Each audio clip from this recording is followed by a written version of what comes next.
பரம்பின் உறவுகளுக்கு வணக்கம்.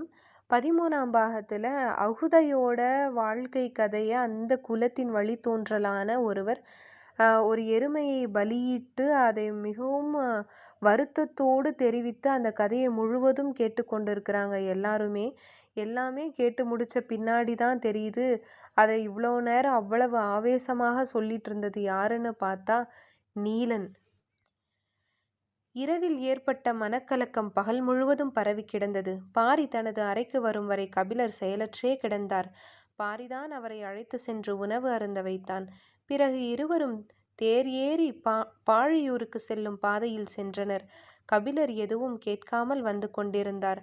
புன்னை மர அடிவாரத்தில் தேரை நிறுத்தச் சொன்னான் பாரி. வளவன் குதிரைகளின் கடிவாளத்தை இழுத்து நிறுத்தினான். இருவரும் இறங்கி காட்டுக்குள் நடந்தனர். பரம்பில் காலடி எடுத்து வைத்த கணத்திலிருந்து நீலனோடு பயணிக்கிறேன். தன்னை பற்றி ஒரு சொல் கூட அவன் சொல்லவில்லை என்றார் கபிலர். பாரி அமைதியாக கேட்டுக்கொண்டு வந்தான். சட்டென நினைவு வந்தவுடன் இல்லை இல்லை என தான் சொன்ன சொல்லை மறுத்த கபிலர், வேட்டுவன் பாறையில் வரும்போது அவனது குலப்பாடல் பற்றி அவன் சொல்ல வந்தான். அது இருக்கட்டும் என அதை புறந்தள்ளிவிட்டேன். எனது அந்த கொடும் செயலுக்கு என்ன தண்டனை வேண்டுமானாலும் தரலாம் என்றார். பரம்பில் தண்டனை கிடையாது. பாரியின் சொல் குற்ற உணர்விலிருந்து வியப்பின் பரப்புக்கு தூக்கி வந்தது கபிலரை. வழக்கம் போல சொல்லால் தாக்குண்ட புலவன் மறுசொல்லின்றி பாரியின் குரலுக்காக காத்திருந்தான். பாரி சொன்னான், ஒரு வகையில் அதுதான் கொடும் தண்டனை. கபிலர் மெல்ல தலையசைத்து தனக்கு வழங்கப்பட்ட தண்டனையை ஏற்றார். இவர்கள் பேசிக்கொண்டு நடந்த அதே பொழுதில் எவ்வியூரின் தென்புற காட்டில் மருதமர அடிவாரம் ஒன்றில் மயிலாவின் மடியில் தலை சாய்த்து கிடந்தான் நீலன். இரவில் எருமையின் தலையை வெட்டி பொங்கும் குருதியோடு நீலன் ஆடிய ஆட்டத்தை பார்த்தவர்கள் இன்னும் நடுக்கம் மீளாமல் தான் இருக்கின்றனர். தான் பார்த்து அறியாத நீலனை நேற்றுதான் கண்டுணர்ந்தாள் மயிலா. தனது மடியில் தலை சாய்த்து கிடக்கும் அவனை கண்ணிமைக்காமல் பார்த்து கொண்டிருந்தாள். அவள் முதல் முறையாக கொற்றவை கூத்துக்கு இப்போதுதான் வந்திருக்கிறாள். நீலனோடு இருவார காலம் எவ்வியூரில் மகிழ்ந்திருக்கலாம் என்பதற்காகத்தான் வந்தாள். ஆனால் வைகையில் ஓடிய குருதி அவனது உடலில் தேங்கி கிடக்கிறது என்பது இங்கு வந்த பிறகுதான் அவளுக்கு தெரியும். வாளோடும் வலியோடும் ஒட்டி பிறந்த ஒருவன் அவள் மடிமீது தலை வைத்து துயில்கிறான். இரவில் நீலன் ஆடியது ஆட்டமல்ல, ஒரு போர்க்களத்தின் இறுதி பாய்ச்சல். வெட்டிய காட்டெருமையின் குருதியை உடல் முழுவதும் பூசியபடி நிலம் அதிர ஆடினான். நிலத்தில் பட்டும் வானில் சுழன்றும் திரிந்த நீலனின் கால் அசைவுகளுக்கு ஈடு கொடுக்க முயன்று திம் திம் திம் திம் என பறையை கொட்டிய பாணர்களின் கைகள் நொந்ததுதான் மிச்சம். அவனது காலடி அசைவுகளுக்கு பறையொலியால் இறுதி வரை ஈடு கொடுக்க இயலவில்லை. பறையடிக்கும் கோல்கள் நார் நாராக பிரிந்தன. கிணைப்பறையின் கண் கிழிந்த பிறகும் நீலனின் ஆட்டம் நிற்கவில்லை. கூட்டத்தின் குலவை ஒலி மலையெங்கும் எதிரொலித்த ஒரு கணத்தில் உடலின் ஆவேசம் உச்சமடைந்து மயக்க நிலை கொண்டான் நீலன். அவன் சரிந்து விழப்போகிறான் என யூகித்த பாரி தன் இருக்கையை விட்டு எழுந்து அவனை நோக்கி ஓடினான். ஆவேசத்தோடு நிலத்தை சுற்றிய வேகத்தில் ஒடிந்த கொம்பு போல் சரிந்தான் நீலன். சரியும் அவனது உடல் மண்ணை தொடுமுன் தாங்கி பிடித்தான் குலநாகினியின் கரங்கள். உக்கிரம் ஏறிய குலநாகினி நீலனை இரு கைகள் ஏந்தி எதிர்களமாடினாள். போர்க்களத்தில் சினம் கொண்டு ஆடும் கொற்றவையின் ஆட்டம் அது. தாவர வேர்கள் உடலெல்லாம் சரசரக்க, கூகை குஞ்சுகள் எங்கும் சிதறிவிழ, நாகப்பச்சை நாயகி வேளிர்குல நாகினி நீலனை ஏந்தி களம் முழுவதும் வலம் வந்தாள். குலவை ஒளிகளும் பறை ஒளிகளும் விண்ணை முட்டின. ஆடுகளம் ஆவேசத்தால் குலுங்கியது. நாகினியின் முன் மண்டியிட்டு இரு கைகள் ஏந்தி நின்றான் பாரி. கண்களிலிருந்து நீர் சரிவதைப் போல அவளது கரங்களில் இருந்து சரிந்த நீலனை தாங்கின பாரியின் கரங்கள். அந்த உடல்தான் தளர்ந்து மயிலாவின் மடியில் சாய்ந்து கிடக்கிறது. அவளால் அவனை தொட முடியவில்லை. காதல் கொண்டு நெருங்க முடியாத ஒரு மானுடனை என்ன செய்வது என தெரியாமல் அவள் திகைத்து கிடந்தாள். பெரும் வனத்தை சிறு பூ ஒன்று காதல் கொள்வதைப் போல் அவளுக்கு தோன்றியது. திகைப்பிலிருந்து மீள முடியாமல் தான் இருவரும் நடந்தனர். ஆனால் எந்த ஓர் உரையாடலை நடத்தினாலும் அது மேலும் திகைப்பை கூட்டவே செய்யும் என்பது இருவருக்கும் தெரியும். ஏனென்றால் அகுதையின் குலக்கதை இந்த மண்ணில் எல்லோரும் அறிந்ததே. எல்லோரும் அறிந்த கதையை அறிஞர்கள் இன்னும் அடியாழத்தில் இருந்து அள்ளித் தருவர். கபிலரின் சொற்கேட்க ஆவலோடு இருந்தான் பாரி. கபிலர் சொன்னார், மருத நிலத்தில் ஒரு பறவை இருந்தது. அதன் பெயர் அசுனமா. இசைக்கு மயங்கும் பறவை அது. கூடல்வாசிகள் வைகை கரையில் அமர்ந்து மாலை பொழுதில் சிறு யாழ் மீட்டி மகிழ்ந்திருப்பர். அசுனமா சிற்றொலி எழுப்பியபடி நாணல்களுக்குள் இருந்து ஒவ்வொன்றாக பறந்து வரும். யாழ் இசைக்கப்பட்டு கொண்டே இருக்க இசைப்பவனை சுற்றி அசுனமா வந்து இறங்கும். கொன்றை மர கிளையால் செய்யப்பட்ட யாழையே கூடல்வாசிகள் மீட்டுவர். அசுனமா கொன்றை மரத்தில் மட்டுமே அடையக்கூடிய பறவை. யாழின் இசை செவியிலும் கொன்றையின் வாசனை நாசியிலும் ஏற அசுனமா கிறங்கி அந்த இடத்திலேயே அடைய தவிக்கும். நேரம் ஆக ஆக அது இசைப்பவனை நெருங்கும். பின்னர் அவன் மேலே ஏறத் தொடங்கும். அவனது தோள், கால், கை என எங்கும் சிற்றீசல் போல மொய்க்கத் தொடங்கும். மயங்கிய அசுனமா இசைப்பவனோடு கொஞ்சும். தனது சிறு அலகால் அவனது கூந்தலை கோதும்.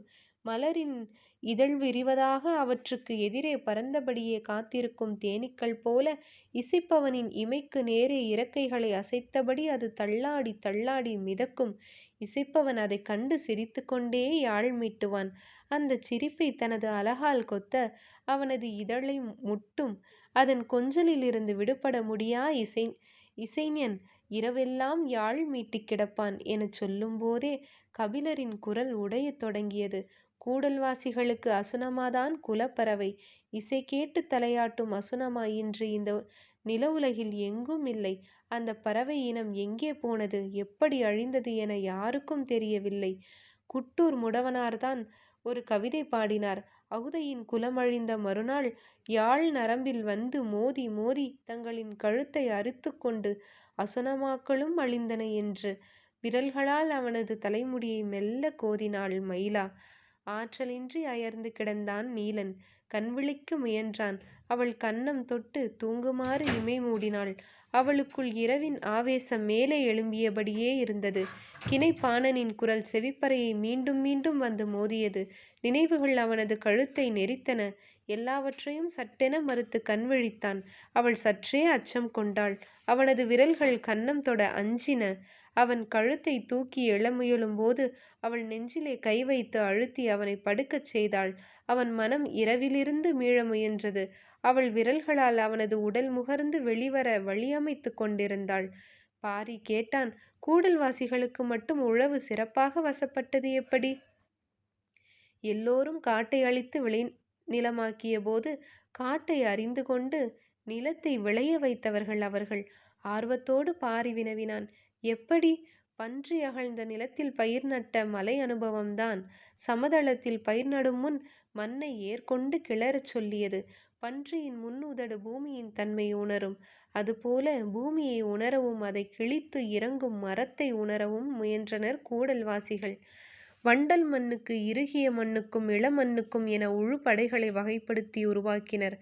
தாழி மரமும் வேளா மரமும் வெக்காளி மரமும் கொண்டு கலப்பைகள் செய்து மண்ணின் தன்மைக்கு ஏற்ப அவற்றை பயன்படுத்தினர். உழு மரங்கள் மண்ணுக்கு ஏற்ற ஆழம் கொண்டு உழுதன. எல்லோரும் நிலத்தை உழ வேண்டும் என அறிந்திருந்தனர். ஆனால் உழும் நிலத்தை உணர வேண்டும் என்று அறிந்தவர்கள் அவர்களே. உணர முடியாத இடத்தில் கிடந்த நீலனை உணர தலைப்பட்டாள் மயிலா.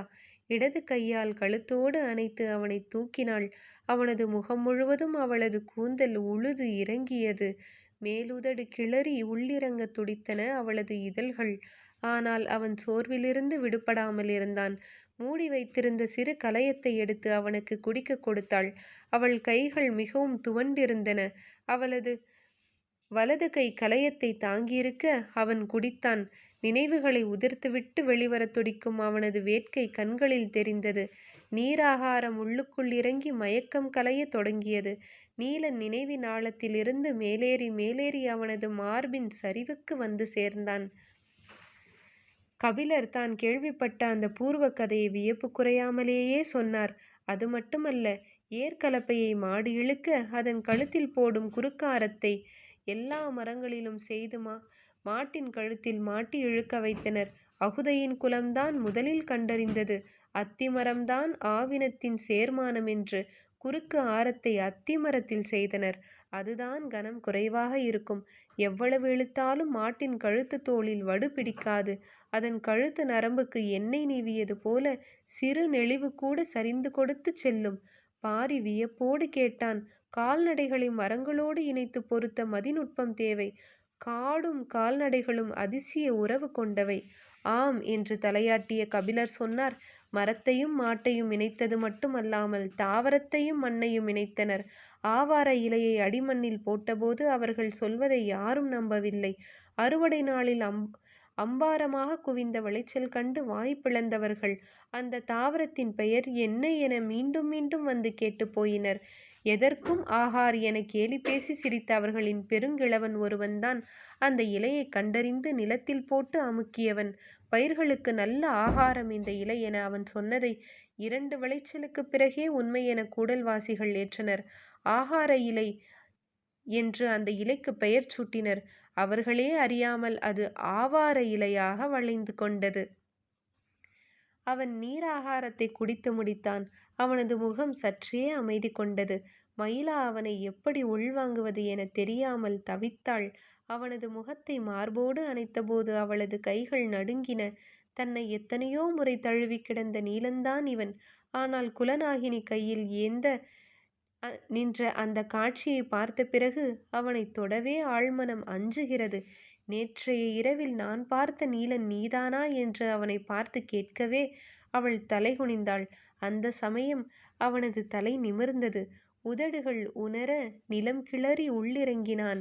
இதழ்கள் இணைந்தபோதும் அவள் கொண்டு வந்ததை அவன் குடித்து கொண்டுதான் இருந்தான். சிறிது நேரம் கழித்து இதழ்கள் விலகி பெருமூச்சு வாங்கியபடி தன்னிலைக்கு வந்தாள். நீ ஏன் உன்னை பற்றி என்னிடம் இதுவரை சொல்லவில்லை? மயிலாவின் கேள்விக்கு அவன் பதிலேதும் சொல்லவில்லை. அவளது இமைகள் துடித்து ஆடுவதையை பார்த்து கொண்டிருந்தான். அடிமண்ணில் ஆகாரமாக சேர்ந்து கிடைக்கும் குலக்கதைகள் வெளிப்பார்வைக்கு சட்டென தெரியாதே. உனது தோள்கள் எனது அணைப்புக்கு அப்பாற்பட்டவையாக மாறியுள்ளன என உணர்கிறேன். உள்ளுக்குள் இருக்கும் நெருப்புக்கு முன் நம் காதல் நிலை கொள்ள மறுக்கிறது என சொல்லிக் கொண்டிருக்கும் போதே அவளது கண்களில் இருந்து நீர் வழிந்தது. ஒரு கணம் கண்களை மூடி தன்னை நிதானப்படுத்தினாள். பரம்பின் எல்லா பெண்களையும் போல அவளுக்கும் அந்த சமயம் வள்ளியே நினைவுக்கு வந்தாள். வள்ளியின் உறுதிப்பாட்டுக்கு இணை சொல்ல யாரும் இல்லை. பெண்ணின் வீரிய வடிவம் அவள். மயிலாவின் மனம் வள்ளியை நினைத்து கொண்டிருந்த போது தன்னை தூக்கி கொண்டு செல்வது போல உணர்ந்தாள். வள்ளியின் நினைவு எந்த துயரத்திலிருந்தும் வெளியேற்றும் நினைவின் சுகத்தை உடல் உணர்ந்து கொண்டிருந்தது. சட்டென கண் விழித்து பார்த்தாள் மயிலா. நீலன் தன் இரு கைகளால் அவளை தூக்கியபடி மரநிழல் விட்டு வெயில் இறங்கும் நிலம் நோக்கி வந்து நின்றான். சூரிய ஒளி இருவர் மீதும் பொழிந்து இறங்கியது. அவளின் கண்களை பார்த்து நீலன் சொன்னான், நான் அகுதை, நீ அசுனமா. வாழ்ந்தாலும் அழிந்தாலும் பிரிவில்லை நமக்கு. மலையில் இருந்தவர்கள், காட்டில் இருந்தவர்கள், கடற்கரையில் இருந்தவர்கள் எல்லோரும் வெட்டி சாய்க்கும் வாழ்முனையின் பின்னும் பாய்ந்து இறங்கும் அம்புமுனையின் பின்னுமே அலைந்து கொண்டிருந்தனர். ஆனால் கூடல்வாசிகள்தான் எந்நேரமும் ஊர்ந்து நகரும் மண்புழுவின் பின்னும் சிறு துவாரம் உருவாக்கி மறுகணம் சிறகு விரிக்கும் ஈசலின் பின்னும் அலைந்து கொண்டிருந்தனர் என்றார் கபிலர். உண்மைதான். ஆனால் வாழ்முனைதானே வெற்றி கொண்டது. எந்த மண்ணிலும் விளைய வைக்க தெரிந்தவர்களை விதை நெல்லே அறியாதவர்கள் வீழ்த்தி விட்டனரே. காலம் வைகையின் சாட்சியாக சொல்லும் செய்தி ஒன்றுதான். எந்த கணமும் நீ தாக்கப்படலாம். ஆனால் அதற்கு முந்தைய கணம் உன்னுடையது. அதில் நீ கையறு நிலையில் நின்றால் ஆரோடு உன் குலம் போகும் என்றான் பாரி. கபிலர் தலையசைத்து ஆமோதித்தார்.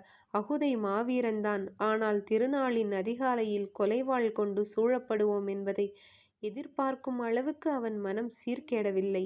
தீயவர்களின் வீழ்ச்சி மகிழ்வை கொடுக்கும், பாதிப்பை ஏற்படுத்தாது.